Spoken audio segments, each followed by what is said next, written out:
REWRITTEN! Do we lift up the gate, Bluebird?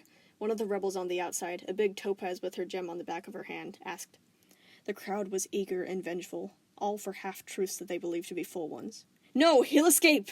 The splotched permafusion ordered snappily. Keep it down! I'll handle this. She was now glaring towards him, her icy scabbards drawn, a nasty smirk poking up onto her splotched cheeks.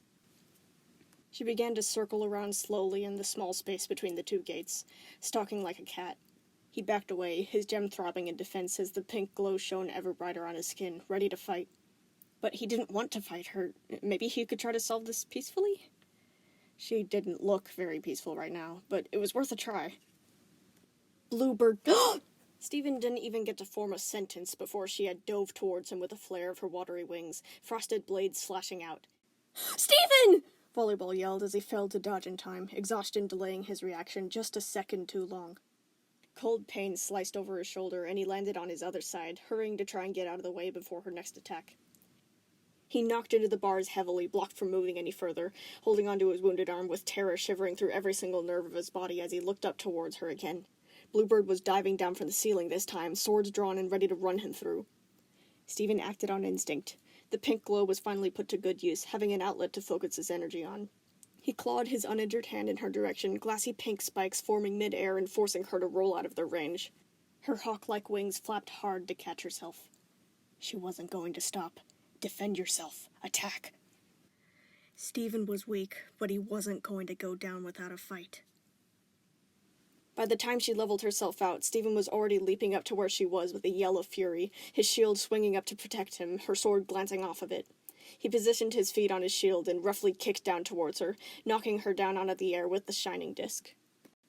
Bluebird hit the bars of the gate and fell down with a yelp, stunned long enough for Stephen to land right on top of her, pressing the splotchy permafusion to the ground.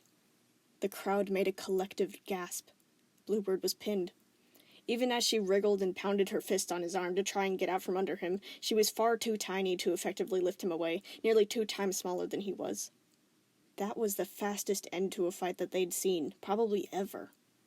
But that was because Bluebird was foolish to think that she could take on a half-diamond all by herself. Adrenaline roared through his ears, through his brain, blocking out every other thought. He raised a fist, a serrated shard of pink energy forming around it, the point wickedly hooked. Defend yourself. Get rid of the threat. He followed his gem's instructions, angling the tip of the pink shard towards Bluebird's face, right where her 2 gems were. Bluebird could see the spike. She could see the unbridled fury in his expression. She could see how truly doomed she was. She screamed. He watched the glassy, hopeless fade to her eye, the terror so strong and pure. It was Jasper. He was pinning down Jasper, and she was terrified. She knew that she was trapped. She knew what was about to happen to her. Stephen hesitated. He blinked, his head shaking dazedly, flashes of the powerful orange gem fizzing through his mind like a flickering light.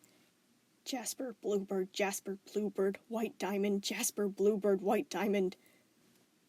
Stephen, don't, please! You're better than this! The voices were coming from Volleyball and Spinel outside the gates. He only realized now that the mob had stopped most of the angry cussing, the ones near the front wearing horrified expressions, unable to tear their eyes away from what was happening. They were afraid of him. He was about to publicly execute a gem who dared to disobey him. Everyone was watching. Come on, Stephen Universe! Bluebird's voice drew him back down to inside the gates. He looked down and saw that the hopeless fear had been replaced by a challenging smirk. Shatter me! Show them who you really are! His gem was throbbing, as hot as a burning coal, begging for him to shut her up for good.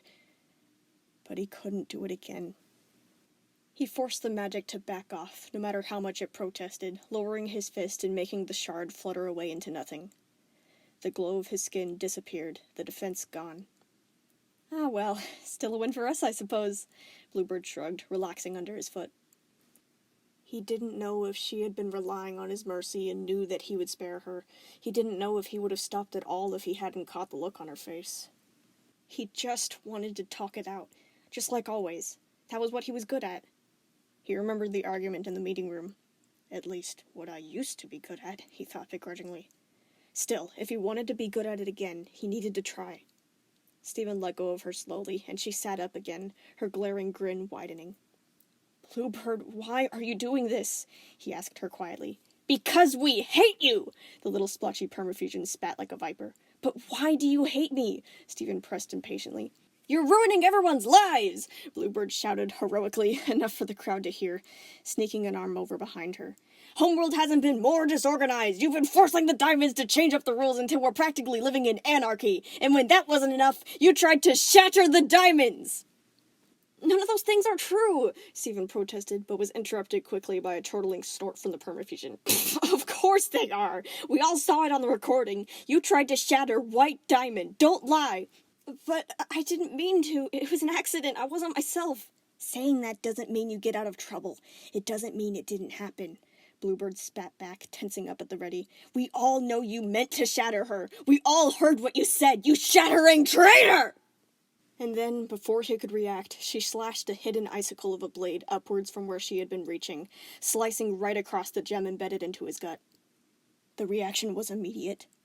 What felt like an explosion of raw agony split through his gem in a bright, jagged line, enough to make him topple backwards off of Bluebird, falling in a heap against the bars of the gate. Stephen! He heard Spinel and Volleyball shriek as the crowd roared in a cheer of elation like they were at a gladiator arena. He felt like his magic had been blown out of him like a breaking fuse, weakening and becoming squashed into a helpless pile. The pain in his gem was bright and loud, forcing him to fold over to try and protect it, knowing that no matter how much he might hate it, he needed it. He was heaving from weariness, panic spiking off of him as he realized that the pain wasn't fading as it usually did whenever he was struck there. Sure, his gem was sensitive and hurt a whole lot whenever he scraped it even a little bit, but the pain would normally go away and leave no lasting damage. But this time, it didn't. His gem was cracked. He didn't need to see it to know. It felt like a broken bone, but worse. More like if you fractured your skull. Not only was something horribly wrong, but you also knew that it was one of the most important parts of you, and if you moved even an inch, it could mean your end. So Stephen was left in an agonized huddle on the floor, curled over his belly and trembling pitifully, completely vulnerable as the pink glow flickered and died. Bluebird wasn't as hesitant as Stephen had been. She stood up on her 4 spider-like legs, shaking herself out and puffing out her chest importantly. She drew another icy scabbard out of her gem eye, letting it shing in the light as she prowled towards him. Stephen! No, Stephen! Volleyball and Spinel were crying out, thrashing and trying to escape their captors. Stephen barely heard them, or the excited whoops and calls of the crowd, too overtaken by the deep fracture in his gem to do anything but lie there. It hurt, it hurt, it hurt. He was going to die. You're a monster, Stephen. He could hear Bluebird's slithering giggles behind his ear. But you know that already. Bluebird raised her frozen blade. He didn't try to escape. But before she could bring it down, there was a sudden flare of light like a lightning bolt, enough to startle everybody into jumping back and shielding their eyes. Spinel and Volleyball had lunged out towards each other at the same time, right whenever the binding amethysts were distracted by the show, catching their hands together tightly. And now, their forms were merging together, disappearing in a shining light, forming into something bigger and more powerful than either of them. A fusion. She was twice as tall as the amethyst guards who had bound them, pink and magenta and white mashing together into a flexible form. Their 2 gems, an upside-down heart for Spinel on her chest and the circular dome on her stomach for Volleyball, were a light pink, glimmering powerfully with one supporting the other. On either side of her head was an extra set of curling arms, almost like pigtails, her face cracked with 3 deep lines down her cheek on one eye, the other determined and focused on one thing, Stephen.